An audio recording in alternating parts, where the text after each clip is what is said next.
श्री स्वामी समर्थ. सर्व स्वामी भक्तांचं आपल्या चॅनलवर स्वागत आहे.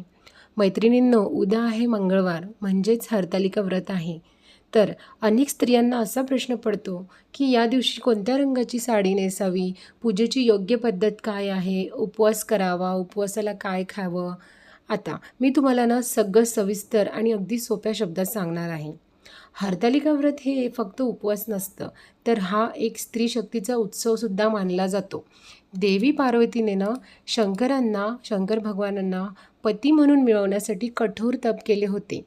त्यांच्या वडिलांनी त्यांचा विवाह भगवान विष्णूशी ठरवला होता, पण पार्वतीजींना मनापासून फक्त भगवान शंकरच पती म्हणून हवे होते.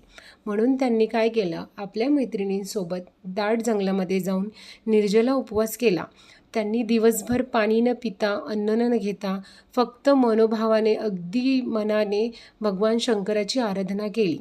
पार्वती मातेच्या या भक्तीने प्रसन्न होऊन भगवान शंकर प्रकट झाले आणि त्यांना वरणले. हीच घटना म्हणून हरतालिका व्रत म्हणून ओळखली जाते. त्यामुळेच विवाहित स्त्रिया हे हरतालिकेचे व्रत करतात, त्यांच्या पतीच्या दीर्घायुष्यासाठी आणि कौटुंबिक सुखासाठी. तर काही अविवाहित मुली असतात ज्या उत्तम वर प्राप्तीसाठी सुद्धा हे व्रत करतात. बघा, या व्रतातील हर म्हणजे भगवान शंकर आणि तालिका म्हणजे पार्वती मातेंच्या सख्या. आणि हेच हरतालिका व्रत करताना स्त्रियांच्या मनामध्ये अनेक प्रश्न उद्भवतात, जसे कुठल्या रंगाची साडी नेसावी. बघा, हरतालिका व्रताच्या दिवशी स्त्रिया जेव्हा साडी नेसतात ना, तेव्हा ती फक्त वस्त्र नसते, तर ती श्रद्धा, सौभाग्य आणि शुभतेचं प्रतीक असतं. पार्वती मातेने स्वतः भगवान शिवाला मिळवण्यासाठी कठोर उपवास केला होता, तेव्हा त्यासुद्धा स्वच्छ पवित्र वस्त्रांनी अलंकृत होत्या. म्हणूनच आज आपण बघूया कोणते रंग आपल्यासाठी शुभ आहेत आणि कोणते रंग आपल्याला टाळायचे आहेत. बघा, सर्वात पहिला रंग आहे हिरवा. हिरवा म्हणजे काय? निसर्ग, समृद्धी आणि नवलाई. जशी झाड हिरवीगार दिसतात, तशी स्त्रियांच्या आयुष्यात सौख्य आणि सुख समृद्धी हिरव्या रंगाने येते. म्हणूनच हरतालिकेच्या दिवशी हिरवा रंग सर्वात शुभ मानला जातो. दुसरा रंग पिवळा आहे. बघा, पिवळा रंग हा आनंदाचा, ज्ञानाचा आणि सकारात्मकतेचा रंग आहे. जसा सूर्य उगवल्यावर अंधार नाहीसा होतो, तसाच पिवळा रंग आपल्या आयुष्यामध्ये सकारात्मकता आणवतो. म्हणून स्त्रियांनी जमलं तर पिवळ्या रंगाची आणि हिरव्या रंगाची साडी नेसली तरी चालेल. तिसरा रंग आहे लाल. लाल म्हणजे काय? वैवाहिक जीवनाचा रंग आहे. सौंदर्य, शक्ती आणि पती पत्नीतील प्रेम या सर्वाचं प्रतीक म्हणजे लाल रंग, म्हणजेच लाल साडी. या दिवशी जर लाल साडी आपण नेसली तर म्हणजेच पार्वती मातेच्या आपण कृपेचं आवाहन करणं हे सुद्धा होतं. आणि चौथा रंग आहे गुलाबी. गुलाबी म्हणजेच काय? गुलाबी म्हणजे प्रेम, कोमलता आणि सौहास्य. जसं फूल उमलतात ना, तसं घरामध्ये सौख्य आणि आनंद हा निर्माण होतो. त्यामुळे स्त्रियांनी हरतालिकेच्या दिवशी लाल, गुलाबी, पिवळा आणि हिरवा रंग ह्यापैकी कुठल्याही रंगाची साडी नेसणे अतिशय शुभ मानले जाते. पण लक्षात ठेवा, जसे काही रंग शुभ असतात तसे काही रंग अशुभही मानले गेले जाते.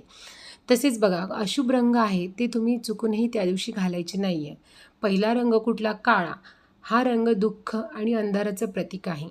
आपल्या परंपरेनुसार पूजापाठाच्या दिवशी काळा रंग आपण नेहमीच टाळला पाहिजे. दुसरा रंग काय आहे? निळा गडद. बघा, हा रंग निळा गडद हा कठोरता आणि शोकाशी जोडला जातो. त्यामुळे हरतालिकेच्या दिवशी या रंगाची साडी वापरणं हे टाळावं. नंतर आहे पांढरा रंग. पांढरा रंग हा शांतीचा असला तरी विवाहित स्त्रियांसाठी हा रंग विधवतेचं म्हणजे विधवत्वाचं प्रतीक मानलं जातं. म्हणून पूर्ण पांढरी साडी हरतालिकेच्या दिवशी नेसणं हे टाळावं महिलांनी. त्यानंतर करडा किंवा फिकट उदास रंग. हा रंग बघा, करडा किंवा फिकट असतो ना जो रंग, तो उदास आणि नैराश्याचं प्रतीक असतं. त्यामुळे नकारात्मकता जोडली जाते आणि सौभाग्यवर्धक व्रतांमध्ये हे रंग आपण नेसायलाच नको. म्हणून बघा, शक्यतो या दिवशी हिरवा, पिवळा, लाल किंवा गुलाबी असेल कलरची साडी घालावी. आणि पण नवी असली तरी चालेल, नीट स्वच्छ धुतलेली शुभ रंगाची साडी असावी. सोबतच आपल्याला हिरवा बांगड्या, फुलांचा गजरा, कुंकू आणि मंगल अलंकार याचाही आपल्याला समावेश करायचा आहे. जेव्हा स्त्री अशा शुभ वस्त्रांनी अलंकृत होऊन मनोभावाने पार्वती माता आणि शंकर भगवानांची पूजा करते ना, तेव्हा तिच्या घरामध्ये सुख, प्रेम आणि समृद्धी ही नेहमीच नांदते. यानंतर आपल्याला पूजेची सविस्तर पद्धत बघायची आहे. म्हणजेच कसं करायचं आहे, सकाळी लवकर उठून स्नान करायचं आहे आणि त्यानंतर आपलं घर स्वच्छ करून आपली पूजेची जी जागा असेल, जिथे आपण पूजा मांडणार असो, तीसुद्धा अगदी स्वच्छ करून आपला चौरंग तिथे अंथरून त्यावर लाल किंवा पिवळा कपडा जो असेल तो अंथरून ना पूजेची तयारी करून घ्यायची आहे. त्यानंतर तिथे एक मोठं ताट किंवा तुम्ही जे म्हणतो ना स्टीलचं किंवा पितळेचं ते घ्यायचं आहे. त्यावर आपण काय करायचं आहे, वाळू असतं ना, वाळू आणायची आहे. ती ओली करून आजूबाजूच्या 4-5 स्त्रियांना बोलवून प्रत्येक असं एकमेकींचे हात पकडून त्यांनी काय करायचं आहे, वाळूची एक पिंड जी असते ना शंकर भगवानाचं शिवलिंग, ते आपल्याला तिथे स्थापित करायचं आहे. ते स्थापित केल्यानंतर काय करायचं, आपल्याला तिथे विडा, सुपारी गणपती म्हणून मांडायची आहे. त्यानंतर आपल्याला प्रथम गणपतीची पूजा करायची आहे. त्यानंतर जे आपण वाळूने शिवलिंग स्थापित केलं होतं ना आणि पार्वती मातेची स्थापना केली होती ना, त्याचं आपल्याला पाणी अर्पण करायचं आहे थोडं थोडं. आणि त्यानंतर भगवान शिवाला बेलपत्र, फुले अर्पण करायची आहे, हळदी कुंकू लावायचं आहे. धतुराचं फूल असतं ते भगवान शिवांना खूप प्रिय आहे, ते आपल्याला व्हायचं आहे. त्या पार्वती मातेसाठी आपल्याला एक खण म्हणून साडी, हिरव्या बांगड्या, कुंकू, हळद आपल्याला हे अर्पण करायची आहे. अशा प्रकारे आपण ही हरतालिका व्रताची पूजा करायची आहे. आणि त्यानंतर काय करायचं, आपल्याला मंत्रजप करायचा आहे. तर 108 वेळा ओम नमः शिवाय, ओम नमः शिवाय या मंत्राचा जप करायचा आहे. त्यानंतर ओम पार्वतीय नमः, ओम पार्वतीय नमः या मंत्राचा सुद्धा आपल्याला 108 वेळा जप करायचा आहे. शेवटी आपल्याला हरतालिका व्रताची कथा वाचायची आहे आणि ऐकायची आहे आणि त्यानंतर आरती करून घ्यायची आहे.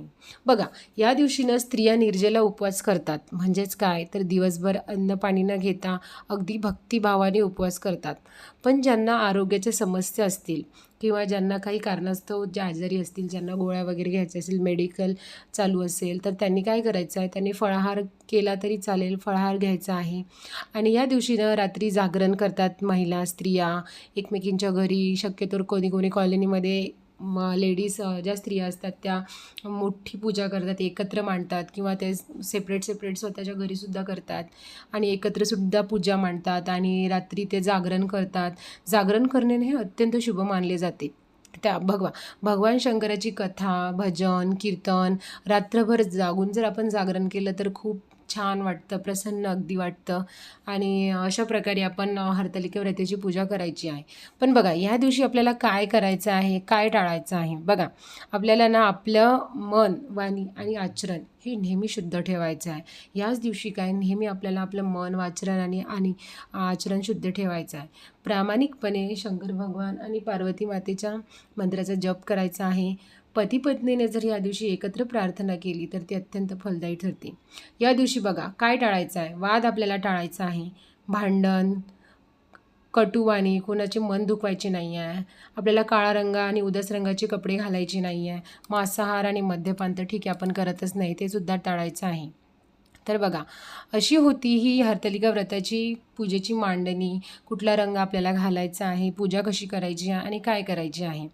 तर ह्या दिवशी आपण भगवान शिव आणि पार्वती मातेची जर पूजा केल्याने ना, तर आपल्या जीवनामध्ये, वैवाहिक जीवनामध्ये प्रेम, शांती, दीर्घायुष्य आणि समृद्धी नांदते. अशा प्रकारे तुम्ही हे हरतालिका व्रताची पूजा करू शकता. तुम्हाला जर व्हिडिओ आवडला असेल किंवा व्हिडिओ संबंधित काही प्रश्न असतील तर तुम्ही मला कमेंटमध्ये विचारू शकता. चॅनलवर जर तुम्ही नवीन असाल तर चॅनल सबस्क्राईब करायला विसरू नका. श्री स्वामी समर्थ.